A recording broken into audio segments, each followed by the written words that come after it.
busted asses all over this city to take you on an adventure that maybe is the best thing you've ever seen in your entire life.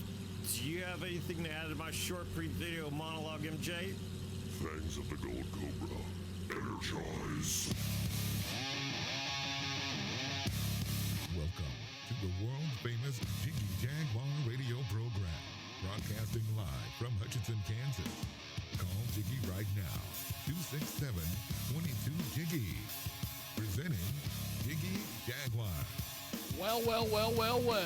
Welcome to it. You are listening to the world famous Jiggy Jaguar radio broadcast, coast to coast and boda to boda, all over the World Wide Web. Also, 50-plus AM FM stations across the country and around the world. We are going to go to the incredible Paul Bickel, who is going to join us here in just a few seconds. He will join us here on the old Skip Skype. So Paul Bickel is going to be with us here in just a few seconds, and he joins us here on our big program. Paul, welcome to the big broadcast. How are you, sir? Well, hello. How you doing? Pretty good, actually. I have a few other people joining us. Well, that's awesome. That's awesome. Yeah. Bring them all in, my friend. Bring them all in. Ryan Miles here. She's a star.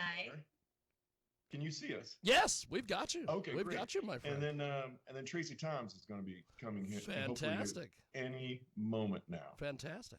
Well, let's do this. While we're waiting on everybody to get into gear here, Paul, let's talk a little bit about you. You have an incredible background.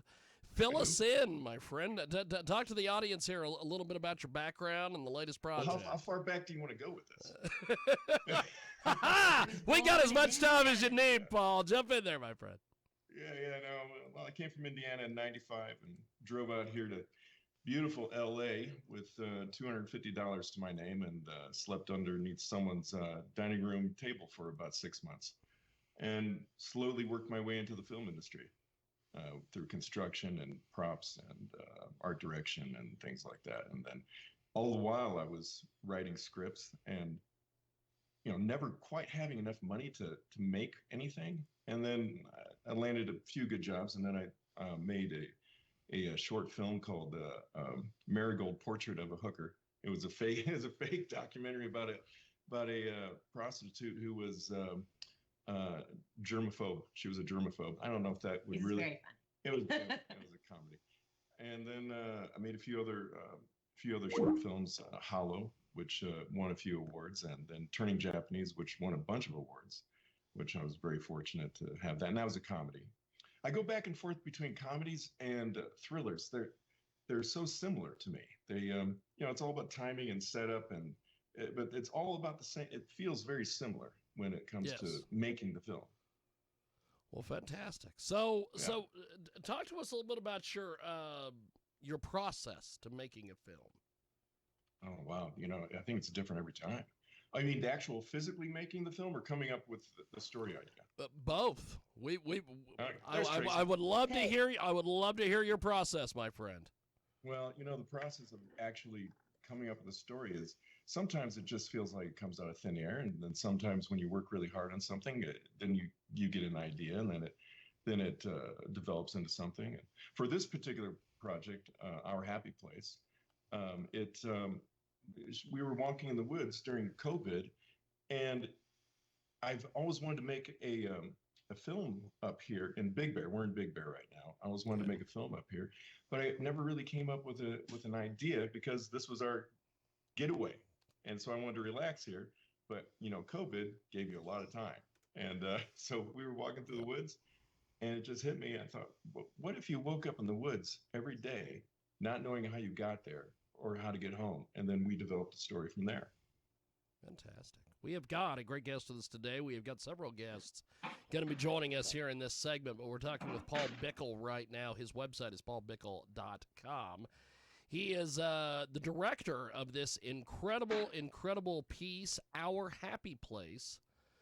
So, Paul, how did you get hooked up with all the various folks that are involved in this project that we're going to be talking to today? Yeah, well, Raya, we've known each other since '97. Yeah. Yeah, and we've been cohabitating half that time. Tracy, it's always foggy to me. We met through a mutual friend. Yeah, Carrie it was like Bowman. 2005 or 6, Yeah, I think so. maybe It's been 7. it's been a while. It still has and been a we- long time. Yeah. Yeah, we do horror movie nights at her house quite often, and then we decided. Well, and before COVID, Tracy and Paul were working on another project that they were also doing like guerrilla movie making Yeah. at Tracy's place. And then COVID kind of stopped that. Yeah. And so it was really exciting to get something going. And we actually did it via Skype and stuff to work with Tracy during the project. So It looks a talk lot to like us, this. Tracy. Yes, it does look a lot like this. Yeah. Yeah. Tracy, talk to us about your background and how you got connected in this film and everything. I'm an actor who moved out here in 2005 to do Cold Case, the TV series, and where I used to live, used to call the compound. It was in Beechwood Canyon, and one of my roommates, not roommates, but my neighbors who lived in this little complex, knew Paul. And I was like, I love horror movies. I want to do horror movies. And she's like, oh my God, I have a friend named Paul who likes to do horror movies. And I was like, well, bring him over. So we've been friends since then, and we've gone through so many scripts we've been trying to do together over the years. And this one just kind of like emerged out of thin air. We're like, great, we'll go with this one first. So here we are. Yeah. So talk to us a little bit about where we can see the film and how we can get involved with the film. Well, I'm glad you asked. So we're going to be at the Dances with Films Film Festival in New York City. They have two. They have one in LA and one in New York. And we're going to be there. We'd love for everybody to come out. I know coming out to a movie theater is Little retro. It is, yeah, but it's wonderful to experience it's a film nice. with a bunch of people. December 7th at 7 p.m. So it's Saturday, December 7th at 7 p.m. at the Regal Union Square? Union Square. Regal Union Square Theater. And I hear it's a fantastic theater, and I can't wait. I can't wait to see it on the big screen. Yeah, with the New York energy. I can't wait for that. Yes, yeah. So anybody, yeah. what has been some of the feedback? I know that there's been some probably advanced screenings and things like this that you've given various people and trailers and things like that. What's the feedback been, everybody? The feedback from the few, there really hasn't been that many people that have seen it yet. It's did you watch it? Yes, I did. It's So- fantastic. I just know I'm not the only one that has seen it, and I wanted to get everybody's views and everything on this because we're trying to I know, get people out there. Yep, Yeah, definitely. yep. I was just telling her we're going to be bigger than Wicked, I think. I don't know. No. Yeah, we can win. Oh, I know we are. Not too many people have seen it so far. You may be one of 3 people outside of our group that has actually seen it. So we really don't know what the response We is did going to some screenings at Tracy's with be. friends. We did do some that screens got- there. Yeah, Yeah. everyone's really like, you did this by yourselves? Like, they really did this by themselves That's awesome. in a cabin in the woods, for the most Yeah. part. Yeah, I don't know if that story is particularly out there, but literally because it was during quarantine, it was developed around the idea of how could we create something that could be shot with just us as cast, crew, lighting, sound, everything. Paul had to make all these rigs to be able to do the shoot with just the 2 of us in scenes. And so it was like a fun challenge up here, this project. That's And yet awesome. I think it looks really big. Like, I don't think it looks like a tiny little I tried thing. to make it look as cinematic as possible without being a talking heads film. And a lot of people, when they make movies on their own, that it tends to be just in a small thing, which is great. But I wanted it to be a little more expansive, and with the backdrop of Big Bear, I mean, it's kind of hard to go wrong with that. Yeah. I mean, there's some incredible views up here. So what is next now that this is all out there and getting ready to go? What is next for everybody? Well, we have many other stories that we'd like to get going. So, but it's as we all know, it's very difficult to find someone that will back it. Even major motion pictures, that are coming out with huge stars are having trouble finding money right now. But I think what we've proven, we don't need a whole lot to make something, and we surround yourself with a bunch of very talented people, and then you can get almost anything done.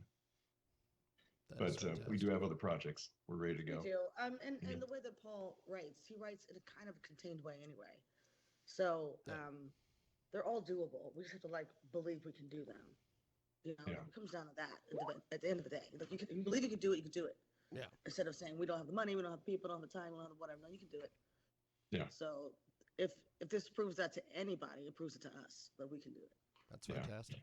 That's fantastic. Yeah, you can't get much more independent than our film right now. I mean, it's right. a crew of two, and there was no other people. If you see a rack focus in the piece, you won't see my hand. My hand will be over here, rack focusing. And then there was one shot where I was holding something, because I'm also in this, and not an actor, but I'm also in this. And I was holding something, and I had to rack focus when she came to remark, and so I had to rig a string off of my focus puller to the floor, to the wall. So I had to stand on one foot, and I rack focus with my foot. Wow. Yeah, it was quite challenging, but it was fun. I like coming up with interesting challenges like that. Well, before we let you guys go, how do we see the film and get involved with everybody online?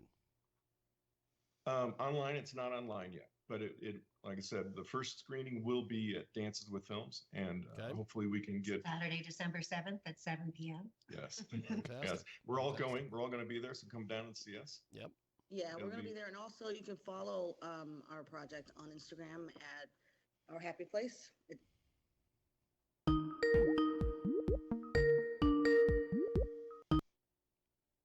Hi. Dave Is that Workman. How are Yeah. you, Dave? How are you, sir?